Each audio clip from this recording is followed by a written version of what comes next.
Hello students. आज का हमारा टॉपिक है सब इंपॉर्टेंट न्यूमेरिकल्स। सिर्फ दो न्यूमेरिकल लेके चलेंगे, लेकिन ये ऐसे दो न्यूमेरिकल हैं जो हमारे कॉन्सेप्ट को, हमारी थ्योरी के कॉन्सेप्ट को भी थोड़ा क्लियर करेंगे। इन दोनों को फोकस करने की आवश्यकता है। पहला न्यूमेरिकल कुछ ऐसा दिया हुआ है, एक पार्टिकल है, एक कण है। जब वो मोशन में है, जब वो गतिमान अवस्था में है, तो उसका विस्थापन समीकरण हमें दिया हुआ है, टाइम डिस्प्लेसमेंट इक्वेशन। आप यहां पे देख पा रहे हो, लिखा हुआ x बराबर है 8t² माइनस 3t³।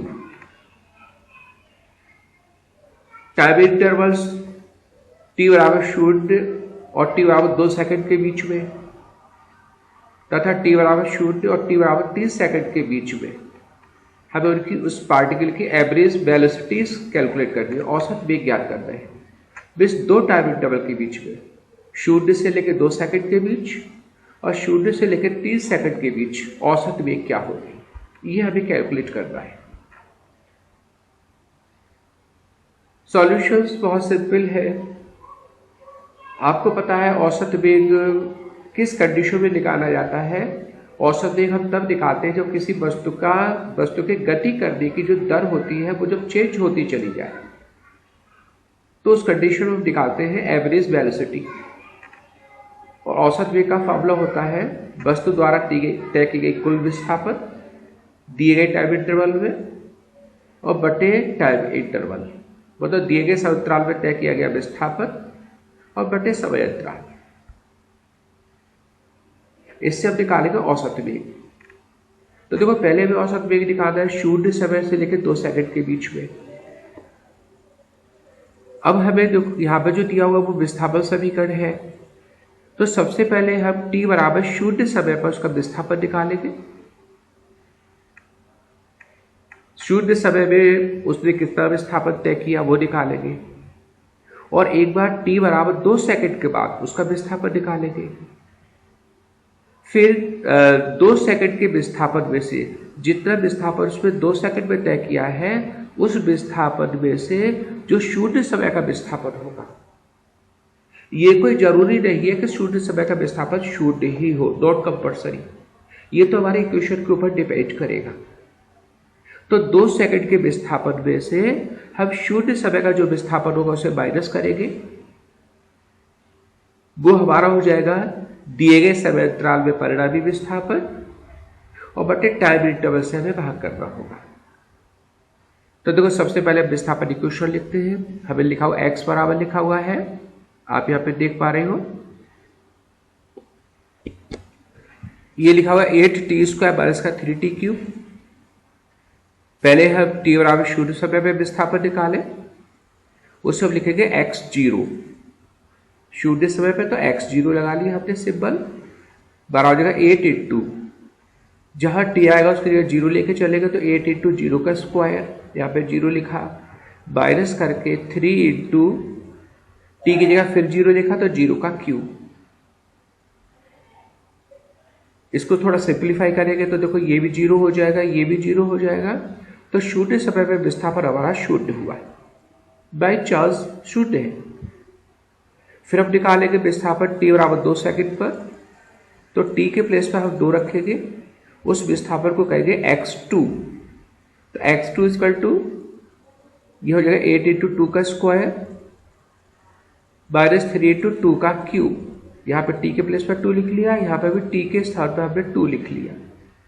इसको सिंप्लीफाई करेंगे तो देखो 2 का स्क्वायर 4 हो गया, 4 तो जगह 8 इंटू 4 माइनस ये हो जाएगा 3 इंटू ये 2 का क्यूब 8 हो जाएगा, तो 3 इंटू 8। इसको सिंप्लीफाई करें तो यह हो जाएगा, ये 32 हो जाएगा, 8 चौक 32, और माइनस ये हो जाएगा 8 तिया 24, 32 से 24 गए तो ये हो जाएगा 8 मीटर, प्लस के 8 मीटर है। तो 2 सेकंड पे हमारा विस्थापन हुआ 8 मीटर। 0 सेकंड पे हमारा विस्थापन है 0। तो 0 से लेकर 2 सेकंड के बीच का जो समय अंतराल है, इसमें तय किया, इसमें औसत वेग v एवरेज बराबर, हमने फॉर्मूला लिख लिया x2 minus x0 upon 2 minus 0। x2 मतलब ये डिस्प्लेसमेंट है 2 सेकंड पर, ये डिस्प्लेसमेंट है 0 सेकंड पर, और ये टाइम इंटरवल है 2 माइनस 0।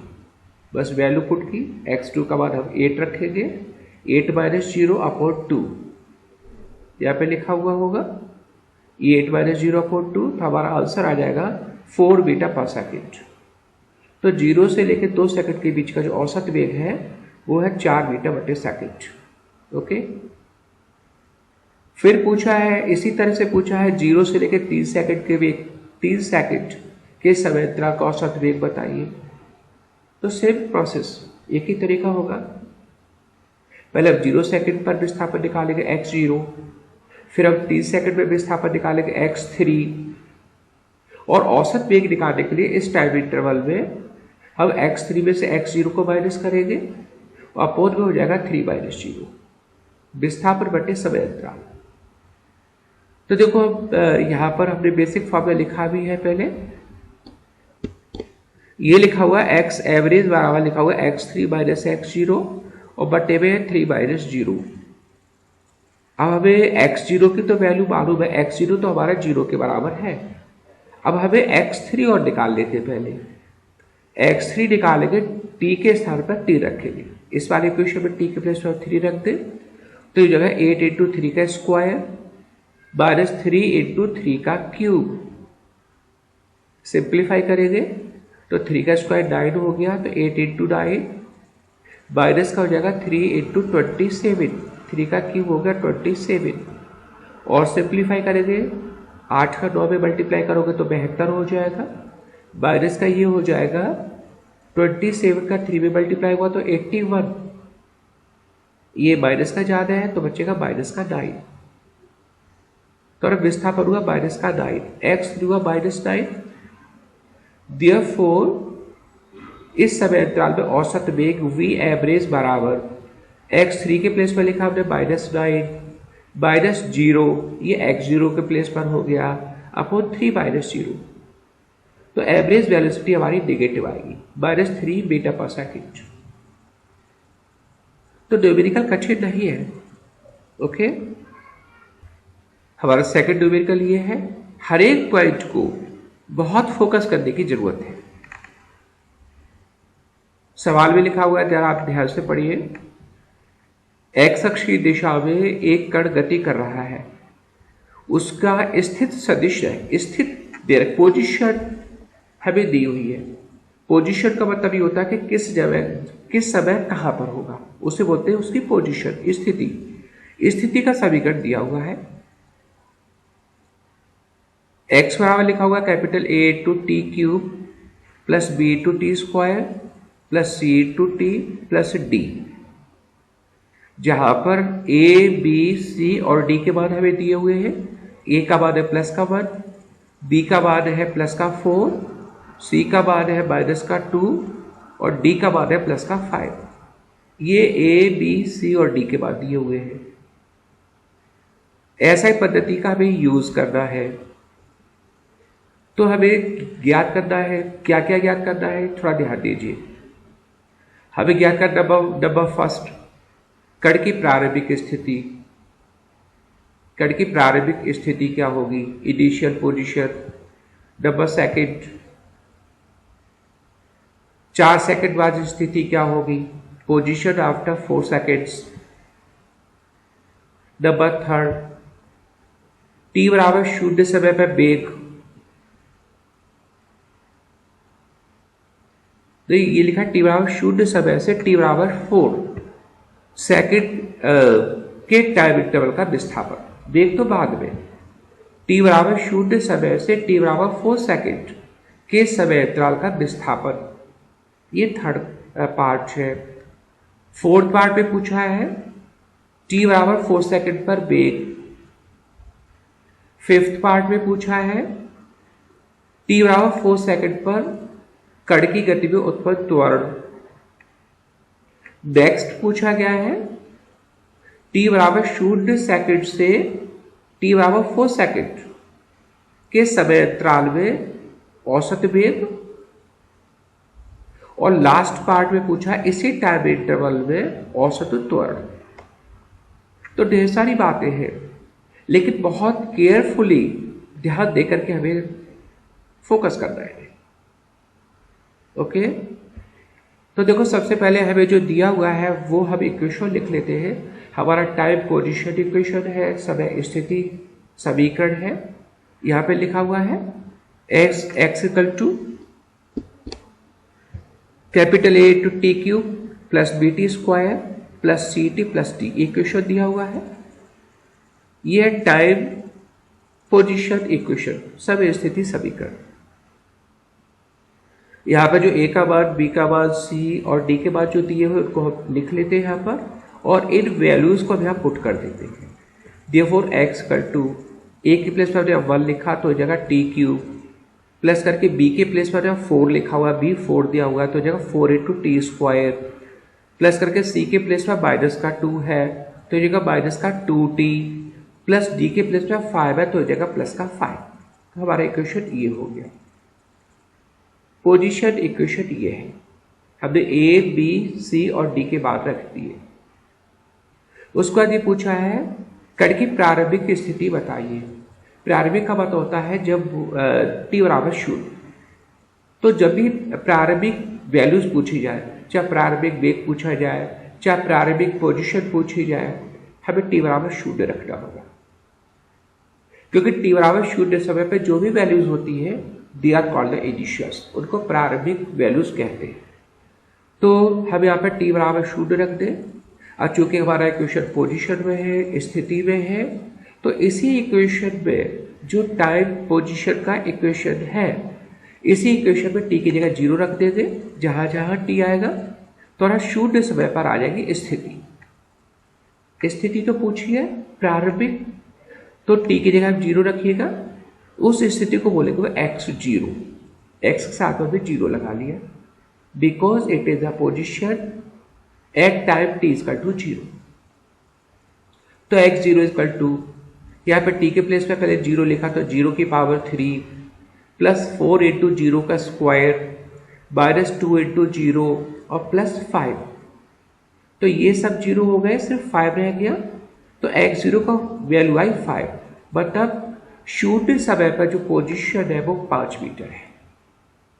तो देखो हमने आपको प्रीवियसली बताया, कोई जरूरी नहीं होता है जब t बराबर 0 हो तो हमारी जो इनिशियल वैल्यूज आए, जो प्रारंभिक मान है वो 0 आए, नॉट कंपल्सरी, कोई आवश्यक नहीं है। जैसे यहाँ पर t बराबर 0 समय पर जो हमारी पोजीशन है, जो स्थिति है कण की, वो है 5 मीटर, मतलब पीछे से कहीं से चल के आ रहा होगा। और जो हमने टाइम को रिकॉर्ड करना शुरू किया उसे बोलेंगे t बराबर 0, और उस समय वो पीछे से कितनी दूरी चल के आ गया, 5 मीटर। तो उस पोजीशन को बोलेंगे x0। तो प्रारंभिक स्थिति हो गई हमारी 5 मीटर। ओके, फिर पूछा है इन्होंने 4 सेकंड पर स्थिति क्या होगी, at the time is 4 second. तो देखो जैसे आपने t बराबर 0 समय पर पोजीशन निकाली, उसी तरीके से हम t बराबर 0 समय, t बराबर 4 सेकंड पर हम उसकी स्थिति निकाल सकते हैं। जहां जहां t आएगा वहां 4 रख दें, तो उस पोजीशन को बोलेंगे x4। x4 इक्वल टू हो जाएगा 4 का क्यूब, प्लस करके हो जाएगा 4 इंटू 4 स्क्वायर, ये वाला हमारा बेसिक इक्वेशन ही तो है। तो 4 इंटू 4 स्क्वायर माइनस 2 इंटू 4 और प्लस 5, मतलब जहां t है वहां पर हमने 4 लिखा। इसको सिंप्लीफाई किया, 4 का क्यूब होगा 64 प्लस 4 इंटू ये 4 स्क्वायर ये होगा 16 का 4 का मल्टीप्लाई करेंगे तो 64, ये भी हो गया, माइनस का ये हो गया, 4 टू 8 हो जाएगा, प्लस का 5। इस सबको जोड़ेंगे और घटाएंगे तो आंसर आएगा 125 मीटर। मतलब t बराबर 4 सेकंड पर पार्टिकल की जो पोजीशन है, जो स्थिति है, वो है 125 मीटर। ओके, अब आपसे ये पूछा गया है कि इस टाइम इंटरवल में t बराबर 0 से लेकर t बराबर 4 सेकंड के बीच में उसका विस्थापन बताना है। तो विस्थापन एक्चुअल में क्या होगा, हमारा टी बराबर 0 समय पर हमने पोजीशन देख ली, टी बराबर 4 सेकंड में हमने पोजीशन देख ली, टी बराबर 0 समय हमारी जो पोजीशन है वो 5 मीटर की है, स्थिति 5 मीटर ही तो है कण की पोजीशन, और टी बराबर 4 सेकंड पर जो उसकी जो स्थिति है 125 मीटर है। तो 0 से लेके 4 सेकंड के बीच में जो हमारा अंतर हुआ, इन दोनों पोजीशंस का जो अंतर हुआ उसी को तो बोलेंगे विस्थापन। उस विस्थापन को अगर डेल्टा एक्स लिखे तो डेल्टा एक्स बराबर क्या हो जाएगा, ये हो जाएगा टी बराबर 4 सेकंड पर पोजीशन माइनस टी बराबर 0 समय पर पोजीशन, बराबर है 125 माइनस 5, तो ये आएंगे 120 मीटर। तो हमारा ये डिस्प्लेसमेंट है, ये हमारा विस्थापन है कहां से कहां तक का, 0 सेकंड से लेके गए 4 सेकंड तक का। तो ये हमें बहुत ठीक से देखना होता है कि हमसे क्या पूछा गया। तो ये हमारा हो गया विस्थापन। नेक्स्ट पार्ट में आपसे ये पूछा गया है कि t बराबर 4 सेकंड पर इस कण का वेग बताइए। तो देखो हमें वेग निकालना है, हमें जो इक्वेशन दिया था वो वेग का तो नहीं दिया है, हमें जो समीकरण दिया है वो पोजीशन का है। तो पोजीशन से हम वेग नहीं निकाल सकते, हम विस्थापन से तो निकाल सकते हैं, लेकिन विस्थापन से निकालेंगे तो उस वेग को बोलेंगे हम औसत वेग। या तो औसत वेग अभी नहीं पूछा, वो बाद में पूछा गया है। अभी फिलहाल हमें टी बराबर 4 सेकंड पे निकालना है वेग। तो एक बात आप ध्यान रखिएगा, हमें जिस चीज को कैलकुलेट करना होता है, जैसे हमें पोजीशन को कैलकुलेट करना हो तो हमें पोजीशन, हमें इक्वेशन मालूम होना चाहिए। हमें वेलोसिटी को कैलकुलेट करना हो तो हमें वेलोसिटी की इक्वेशन मालूम होना चाहिए। और हमें अगर एक्सेलरेशन कैलकुलेट करना हो, समीकरण कैलकुलेट करना हो, तो इक्वेशन हमारा एक्सेलरेशन का होना चाहिए। मतलब जो चीज हमें कैलकुलेट करनी है हमारा इक्वेशन उसी का होना चाहिए। और जिस समय कैलकुलेट करनी है तो टी की हम वो वैल्यू पुट कर देंगे। अब आपसे ये पूछा गया है कि टी बराबर 4 सेकंड पर हमारा वेग कितना होगा। तो सबसे पहले हमारा काम होगा कि हमारा जो ये पोजीशन, जो समीकरण है, जो स्थिति समीकरण है, इस स्थिति समीकरण को हम बदले वेग समीकरण में। बहुत इंपॉर्टेंट बात। आपसे कहे किसी स्थिति समीकरण को या विस्थापन समीकरण को हम वेग समीकरण में कैसे बदल सकते हैं, तो हम बदल सकते हैं इस बात को ध्यान रखते हुए कि किसी गतिमान वस्तु का जो वेग होता है v इक्वल टू होता है dx upon dt। dx upon dt क्या है ये dx अपॉन dt? तो वैसे तो dx को कहेगा विस्थापन है dt टाइम इंटरवल में, dt समय अंतराल में तय किया गया विस्थापन। अगर शॉर्ट टाइम इंटरवल dt लेके चले उसमें जो भी विस्थापन होगा उसे हम नाम देंगे dx। लेकिन मैथमेटिक्स की भाषा में सिखाएंगे t के सापेक्ष x का अवकलन, differentiation of x with respect to time. तो हमें इसको अवकलन करना होगा, x का अवकलन निकालना होगा t के सापेक्ष। तो सबसे पहले हम x का इक्वेशन लिखते हैं। विस्थापन समीकरण को या स्थिति समीकरण को जब कभी भी हम वेग इक्वेशन में वेलोसिटी के इक्वेशन में बदलेंगे तो सबसे पहले हम विस्थापन का समीकरण लिख लें, या हमारा पोजीशन उसका भी इक्वेशन लिख लें। तो क्या है हमारा पोजीशन का इक्वेशन, x बराबर है t की पावर 3 है plus 4t square minus 2t plus 5, यही तो है। इस इक्वेशन का t के सापेक्ष करेंगे अवकलन। अब थोड़ा सा ध्यान दीजिए, बिल्कुल न्यू बात आपके लिए। अवकलन लेफ्ट साइड में तो लिखेंगे dx अपॉन dt। हमें देखो x का अवकलन कर रहा है, किसके रेस्पेक्ट में कर रहा है हम, t के सापेक्ष। और x लेफ्ट भी लिखा हुआ है, t हमारा राइट साइड में है। तो जब t के सापेक्ष करेंगे तो रूल ये है, तरीका ये है कि t पे जो भी पावर होगी वो पावर पहले आ जाएगी, t से पहले आ जाएगी, और एक पावर कम हो जाएगी। दोबारा फिर सुनिएगा, हम जिसके रेस्पेक्ट में अवकलन करते हैं, जैसे t के सापेक्ष कर रहे हैं, तो t पे जो भी पावर लगी होगी हर एक टर्म में वो पावर हमारी पहले आ जाएगी और एक पावर को हम कम कर देंगे। तो देखो यहाँ पे लिखा हुआ t की पावर 3 लिखा हुआ है, तो इसका अवकलन हो जाएगा, 3 पहले आ जाएगा, 3 इंटू टी स्क्वायर, एक पावर कम होगी तो टी स्क्वायर हो गया। तो ये तो हुआ इस वाले टर्म का अवकलन। फिर अब नेक्स्ट इसका कैसे करें, यहाँ पे लिखा होगा 4 इंटू टी स्क्वायर। तो टी स्क्वायर का वही तो तरीका होगा, टी स्क्वायर की जो 2 पावर है वो तो आगे आएगी, और जब आगे आएगी तो 4 के साथ भी इसका मल्टीप्लाई होगा, तो ये हो जाएगा 4 2 जा 8 हो गया, और एक पावर हम कब करेंगे तो टी की पावर रहेगी 1, हमने 1 को नहीं लिखा तो इसका हो गया 8t। फिर माइनस करके लिखो, यहाँ पर 2 लिखा हुआ है। अब यहाँ टी की पावर 1 है तो 1 को आप आगे लेके आएंगे तो 2 × 1 तो 2 हो गया, टी की पावर हो जाएगी 0, 1 में से 1 घटाओगे तो 0 ही तो हो जाएगा, और टी की पावर 0 का मतलब टी को आप हटा दें तो -2t का हो जाएगा 2। और जो कांस्टेंट टर्म होता है इसका डिफरेंशिएशन होता है 0, क्योंकि आप इसमें टी की पावर 0 मार के चलोगे, और 0 को जब आगे लेके आओगे तो 5 का 0 में मल्टीप्लाई होगा तो 0 ही तो हो जाएगा। तो ये हमारे डिफरेंशिएशन का अवकलन का रूल है। एक बार क्या फिर रिपीट करें, एक बार फिर रिपीट करते हैं। हमारी जो घातें होती है, जो एक्सपोनेंट्स होती है, उन्हें हम पहले लाएंगे और एक एक्सपोनेंट को, एक घात को हम कम करेंगे।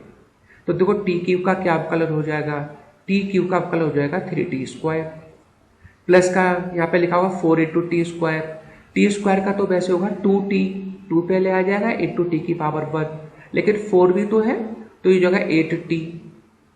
फिर माइनस करके जो 2t लिखा हुआ है, t का अवकलन आप 1 मार के चलिए, t का अवकलन 1 इसलिए होगा क्योंकि t की पावर 1 है, 1 पहले आएगी और t की पावर हो जाएगी 0, तो t का अवकलन 1 ही तो बचा, तो ये हो जाएगा -2 और 5 का होगा 0। कांस्टेंट टर्म के अवकलन हमेशा 0 होंगे जब कोई भी कांस्टेंट। तो हमने ये लिखा dx/dt, इसका हमने डिफरेंशिएशन किया, और dx/dt को हम लिख लेंगे बेक v। तो v = क्या हो गया, बेक का इक्वेशन ये हो गया 3t² प्लस का 8t और माइनस का 2। ये हमारा इक्वेशन है टाइम वेलोसिटी इक्वेशन, समय वेग समीकरण। अब इस समय वेग समीकरण से हम किसी भी टाइमिंग पर, किसी भी समय पर, 0 समय पर, 4 सेकंड पर या किसी भी टाइमिंग पर हम वेग निकाल सकते हैं। अब आपसे पूछा है t बराबर 4 सेकंड पर वेग बताइए, तो अपन t की जगह 4 रखेंगे तो उस वेग को बोलेगा b4, because it is the velocity at time 4 seconds.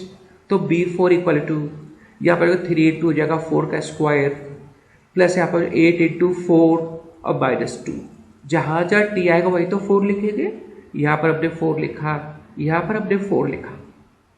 इसको अब सिंप्लीफाई करेंगे, 4 का स्क्वायर 16 हो गया तो 3 × 16 प्लस यहाँ पर हो जाएगा 8 × ये 4 हो जाएगा और माइनस का 2। इस पूरे को सिंप्लीफाई करेंगे तो ये आएगा 78 बीटा पर सेकेंड। तो 4 सेकंड में हमारा वेग होगा 78 बीटा पर सेकेंड। फिर हमसे पूछा गया है नेक्स्ट पार्ट में t बराबर 4 सेकंड पे पार्टिकल का स्कड़ का त्वरण भी बताइए, एक्सेलरेशन।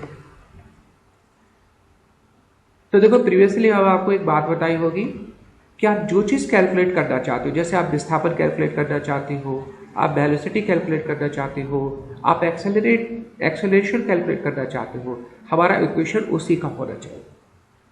हम कभी भी विस्थापन के समीकरण से डायरेक्टली वेग नहीं निकाल सकते, या वेग के समीकरण से डायरेक्टली हम एक्सेलरेशन नहीं निकाल सकते।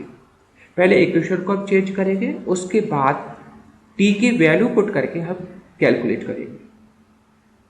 तो देखो t बराबर 4 सेकंड पे आपसे त्वरण पूछा गया है, तो पहले हम वेग समीकरण को बदलेंगे त्वरण समीकरण में। आपको पता है त्वरण क्या होता है, वेग परिवर्तन की दर, जिसे हम dv/dt भी लिख सकते हैं, dv/dt लिख सकते नहीं लिख सकते, rate of change of velocity. Mathematics में आता है dv/dt क्या है, यह t के सापेक्ष वेग का अवकलन। इस हमारा जो वेलोसिटी का इक्वेशन है, जो हमारा वेग का समीकरण है, उसको t के रेस्पेक्ट में हम करें डिफरेंशिएट, उससे करें अवकलन। तो सबसे पहले तो वेग का इक्वेशन दोबारा से लिख देते हैं। वेग का समीकरण हमारे पास ये था, अगर आप पीछे मुड़ करके देखोगे, पीछे वाला पेज देखोगे, तो वेग का इक्वेशन है v = 3t² प्लस 8t - 2। ये हमारा वेग का इक्वेशन है, ये पोजीशन का नहीं है, it is the equation of the velocity. अब इस वेग v को हम t के रेस्पेक्ट में अवकलन करेंगे, तो लेफ्ट साइड में लिखेंगे dv/dt equal to, right side में क्या लिखेंगे, तरीका वही होगा, हमारी जो टी की पावर है पावर पहले आ जाएगी, एक पावर कम हो जाएगी, तो देखो 2 पहले आएगा, और जब 2 टी से पहले आएगा तो जगह 3 2 6 हो गया, टी की पावर रह जाएगी 1, ओके। प्लस 8 टी का क्या होगा, टी का 1 हो जाएगा तो प्लस का रहेगा 8, -2 का हो जाएगा 0, कॉन्स्टेंट है पिछला रूल। तो 3t² का तो अब कलर हो गया 60, प्लस का हो गया ये 8 और माइनस का 0। तो ये जो dv/dt है ये हमारा बोला जाएगा एक्सेलरेशन a, तो a is equal to 6 into t हो गया प्लस का 8, तो हमारा ये हो गया त्वरण समीकरण। और अब इस त्वरण समीकरण से हम किसी भी टाइमिंग पर किसी भी समय पर हम इसका निकाल सकते हैं एक्सेलरेशन। अब आपसे पूछा है कि 4 सेकंड में त्वरण बताइए, तो हम t की जगह 4 रख दें, उससे बोलेंगे a4 इक्वल टू 6 इंटू 4 हो गया प्लस 8, सिंप्लीफाई करेंगे तो आएगा 32 बीटा पर सेकंड स्क्वायर, थोड़ा कब आता है बीटा बटे सेकंड स्क्वायर ही तो होता है। तो ये हमारा हो गया एक्सेलरेशन। अब 2 बातें और रह गई है आपसे पूछने को, एक ये रह गई है कि t बराबर 0 सेकंड और t बराबर 4 सेकंड के बीच औसत वेग बताइए। ये पूछा है t बराबर 0 से 4 सेकंड के बीच में औसत वेग। अब देखो जब कभी भी औसत की बात होगी, औसत वेग की बात होगी या औसत त्वरण की बात होगी, तो औसत वेग के लिए हम वेग समीकरण नहीं लेंगे, हम एक पर्टिकुलर टाइम के लिए तो वेग समीकरण लेके चलेंगे। किसी पर्टिकुलर इंस्टेंट पर किसी विशेष समय पर अगर वेग निकालना है तो वेग समीकरण लिखेंगे, लेकिन जब औसत वेग निकालना है तो औसत वेग निकालेगा विस्थापन समीकरण से। औसत वेग का फॉर्मूला होता है लिए गए समय अंतराल में तय किया कुल विस्थापन बटे टाइम इंटरवल। बात को भी तो ध्यान रखना है, दोनों में तो क्या डिफरेंस है। किसी पर्टिकुलर इंस्टेंट पर किसी विशेष समय पर जैसे 4 सेकंड पर 10 सेकंड पर आपसे वेग बताइए तो वेग समीकरण ले रहा है, और आपसे कहे औसत वेग बताइए तो औसत वेग के लिए हम वेग समीकरण नहीं लेंगे। औसत वेग के लिए पहले हम निकालेंगे उस टाइम इंटरवल में विस्थापन, डिस्प्लेसमेंट निकालेंगे और फिर फॉर्मूला लगाएंगे औसत वेग बराबर उस समय अंतराल का विस्थापन बटे टोटल टाइम इंटरवल बटे समय अंतराल। तो देखो वेग निकालने के लिए हम 0 से लेकर के 4 सेकंड का पहले निकालेंगे विस्थापन, और उस विस्थापन को हम किससे भाग कर देंगे, उसको हम डिवाइड कर देंगे समय अंतराल से। तो औसत वेग का हमने फॉर्मूला लिखा हुआ है इस समय अंतराल का विस्थापन और बटे समय अंतराल। इस समय अंतराल का विस्थापन क्या होगा, किस टाइम से किस टाइम का विस्थापन है, 0 टाइम से लेकर के 4 सेकंड का है। इसका 4 सेकंड में हमारा जो पोजीशन होगा, हमारी जो स्थिति होगी, उस स्थिति में से हम 0 सेकंड की जो भी स्थिति होगी उसे माइनस करेंगे तो आ जाएगा विस्थापन विस x4 माइनस x0, ये हमारा विस्थापन होगा, और बटे में होगा टाइम इंटरवल हो गया 4 माइनस 0। अब x4 का मान देखो हमने पहले कैलकुलेट किया है पिछले पेजेस पर, तो x4 का मान तो है 125 माइनस x0 का मान है 5 और बटे टाइम इंटरवल है 4 माइनस 0, तो 120 बटे 4, तो औसत वेग आया 3 मीटर बटे सेकंड, ये हमारा है औसत वेग। और लास्ट में आपसे इसी टाइम इंटरवल में पूछा औसत त्वरण, तो औसत त्वरण को ही फॉर्मूला लगाएंगे, दी गई टाइम इंटरवल में वेग में परिवर्तन और बटे टाइम इंटरवल, वेग परिवर्तन बटे समय में। हमें वेग परिवर्तन कहां से कहां तक का लेना है, किस टाइम से किस टाइम का लेना है, तो 0 से लेकर 4 तक का, विस b4 माइनस b0 अपोन हो जाएगा 4 माइनस 0। b4 की वैल्यू पुट करें, b0 की वैल्यू पुट करें, नीचे टाइम इंटरवल है 4 माइनस 0। तो देखो b4 की वैल्यू कितनी होगी, b0 की वैल्यू कितनी होगी, तो b4 की वैल्यू तो हम पिछले पेज पर निकाली हुई है, दैट वाज 78। आपको याद है 4 सेकंड पर वेग था हमारा 78 मीटर पर सेकंड, लेकिन b0 हमने नहीं निकाला था, तो पहले आप b0 निकाल सकते हैं। b0 is the velocity at the time 0 seconds. इसके लिए हमारा जो टाइम वेलोसिटी इक्वेशन है, जो समय वेग समीकरण, उसको तो लेके चलेंगे। एक बार फिर रिपीट करते हैं, किसी भी पर्टिकुलर टाइम पर अगर हमें वेग निकालना है तो हमारा जो इक्वेशन होगा वो समय वेग समीकरण होगा। तो पहले हम समय वेग समीकरण लेके चलेंगे, v इक्वल टू हमारा वेग समीकरण है 3t square plus 4t minus 2। इसमें आपने जीरो समय पे वेग बताई तो t की जगह जीरो रख दे, जहाँ भी t आएगा या जीरो रखें या जीरो रखें, तो ये आएगा माइनस का 2 मीटर पर सेकेंड। ये हो गया b0। फिर औसत त्वरण बराबर हो जाएगा b4 माइनस b0 अपोन में है 4 माइनस 0। इसको अब सिंप्लीफाई करेंगे तो ऊपर 80 हो गया, 80/4, तो ये हमारा आ जाएगा 20 मीटर पर सेकेंड स्क्वायर। तो ये हमारे न्यूमेरिकल्स थे। परहैप्स आपको शायद इस न्यूमेरिकल के माध्यम से कुछ कॉन्सेप्ट क्लियर हो गए, और फिर और भी न्यूमेरिकल्स करेंगे तो और ज्यादा आपको समझ में आ सकता है। Thanks a lot.